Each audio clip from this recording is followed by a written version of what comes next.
সালামু আলাইকুম বন্ধুরা, আশা করি সবাই ভালো আছেন।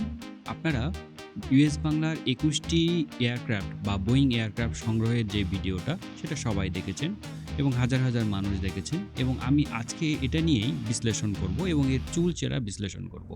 কারণ ভাবভঙ্গি দেখে মনে হচ্ছে যে ইউএস বাংলা একটা মাল্টি বিলিয়ন ডলারের কোম্পানি।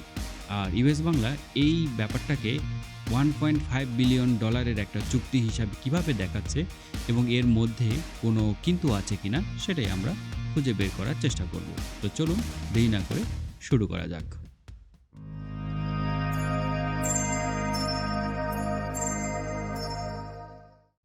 আপনারা যারা এভিয়েশনে নতুন অথবা ইউএস বাংলার ফ্যান, তারা কিন্তু বলতেই পারেন যে আমি ইউএস বাংলার এক্ষেত্রে সমালোচনা কেন করছি।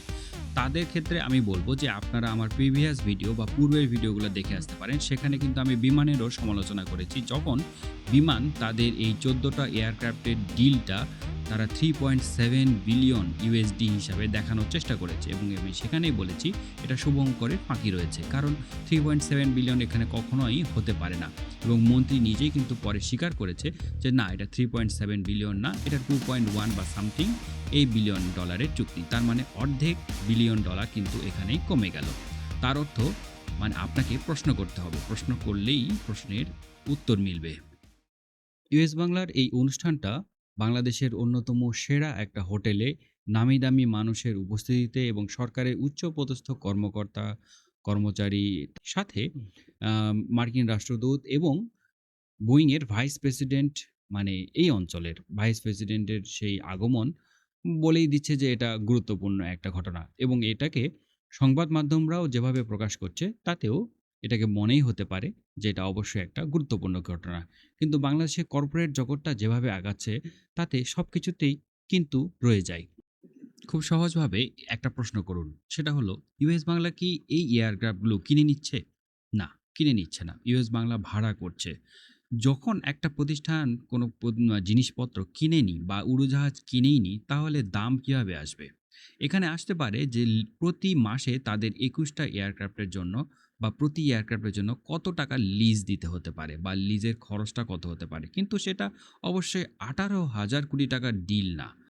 আরেকটা কথা, সেটা হলো যে আপনারা কি জানেন নতুন যদি একটা বোয়িং ৭৩৭ ম্যাক্স একটা প্রতিষ্ঠান কিনতে চায় বা উড়োজাহাজ কিনতে চায় তাহলে কত টাকা খরচ হতে পারে? যদি 60% বা 55% ডিসকাউন্ট বা 50% ও ডিসকাউন্ট পায় তাহলেও এটার দাম ৬৫০ কোটি টাকা। তার মানে ২১টা এয়ারক্রাফটের দাম হতে পারত মানে ১২,০০০ কোটি টাকার আশেপাশে। তাহলে ১৮,০০০ কোটি টাকা আসলেই কোথা থেকে আসলো? এটাই হলো মূল প্রশ্ন। অনেক সময় আমরা বেশি টাকা দেখাই ঋণ পাবার ক্ষেত্রে সুবিধা নেয়ার জন্য। এখানেই শেষ না। কিছুদিন আগে ইউএস বাংলার এমডি প্রথম আলোকে একটা মানে সাক্ষাৎকার দিয়েছেন এবং সেই সাক্ষাৎকারে উনি বেশ কিছু বিষয় উঠাই ধরেছেন এবং তার মধ্যে একটা বিষয় ছিল যে এই কটা এয়ারক্রাফট দিয়ে উনি কতগুলো গন্তব্যে মানে ফ্লাইট চালাতে চান এবং সেই গন্তব্যগুলো যে খুব আহামরি নতুনত্ব এনে দিতে পেরেছে সেটা আমার কাছে মনে হয় নাই।